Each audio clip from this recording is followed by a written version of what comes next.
Panibagong araw, panibagong biyahe na naman mga idol. May arkila pala tayo ngayong araw, hindi lang isa kundi dalawa mga idol. Uunahin natin yung isang client natin mga idol, 3:30 PM ang pick up dito lang sa may Tierra Verde. Yung isang client natin mga idol ay 5:30 PM naman ang pick up. Linggo to mga idol, araw ng linggo ngayon. Ang kagandahan lang nito mga idol, parehas lang sila ng pick up location dito lang sa may Tierra Verde, dito sa may Carmona. Napunta na pala tayo sa pipick upan natin dito sa loob ng Tierra Verde, yung naka-schedule ng 3:30 PM. Mga yero lang daw yung ikakarga sa atin. Papunta na pala tayo dyan mga idol. Siningit nga lang pala natin tong arkela na to mga idol dahil yung drop off nito ay dito lang din sa loob ng Tierra Verde mismo. Pangalawang beses na pala na arkela sa atin to ng client si Ma'am Bel. Maraming salamat madam at saka kay boss. Sila din yung naging client ko mga idol sa paglilipat ng gamit nung lumipat sila dito sa Tierra Verde mga idol. Nandito na nga tayo sa pick up location mga idol at kinakargahan na nga ng mga idol natin dyan. Napakainit pala mga idol kahit 3:30 PM na ng hapon. Yan lang pala yung mga pangarga natin, mga yero lang na gamit na mga idol. Sayang din kasi yan mga idol, kaya hinakot nila idol yan. Fast forward na natin mga idol, baka mainip ka sa panonood nyo. Dito na pala tayo sa drop off. Dito lang din pala to sa loob ng Tierra Verde. Saktong sakto to mga idol. Pagkatapos natin dito didiretso na tayo kay Ma'am Mariel, yung lipat gamit. Papunta pala yun ng San Pascual, Batangas mga idol. Pagkatapos nga natin i-unload dyan mga idol, dumiretso naman tayo sa gas station dito sa may Sea Oil. Nagpa full tank tayo mga idol, 54 liters lang yung inabot. Empty na kasi tayo mga idol, malit lang yung tangke natin, nasa mga 65 liters lang capacity. Pagkatapos nga natin magpagas mga idol, dumiretso na kagad tayo dito sa Tierra Verde. Dito pala yung bahay ni Ma'am Mariel. Dito tayo magkahakot ng gamit ngayong araw. Kasama ko pala ngayon yung mahal kong itay mga idol dahil yung tsuhin ko baka hindi na naman makapasok pag siya yung sinama ko, kaya yung itay ko na lang yung sinama ko ngayon. Panigurado kasi mga idol, aabutin na naman kami ng madaling araw bago kami makabalik dahil malayo-layo din ang San Pascual, Batangas. Sinimulan na nga namin ikarga yung mga gamit mga idol. Medyo madami-dami din yung gamit ni Madam. Labas talaga yung mantika mga idol, basang-basa yung long sleeve ko dyan.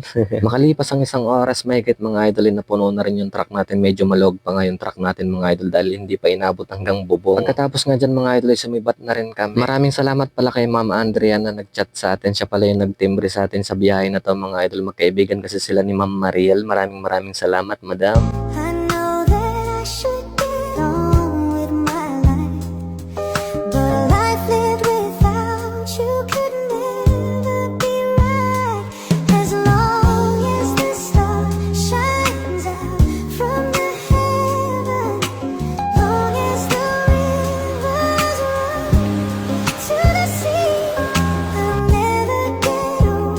Makalipas nga ng 2 oras mahigit mga idol, nakarating na rin tayo dito sa San Pascual, Batangas. Ang sarap talaga bumiyahe pag linggo mga idol, walang traffic. Kargado pa to mga idol.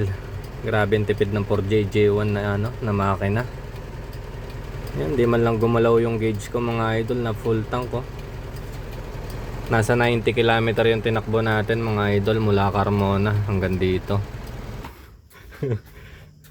Saglit na lang ibaba to. Mas mahirap pagka magkarga eh. Ang ganda ng bahay mga idol. Papasana all ka na lang talaga. Pagod ah. Tapos na tayo mag-unload mga idol.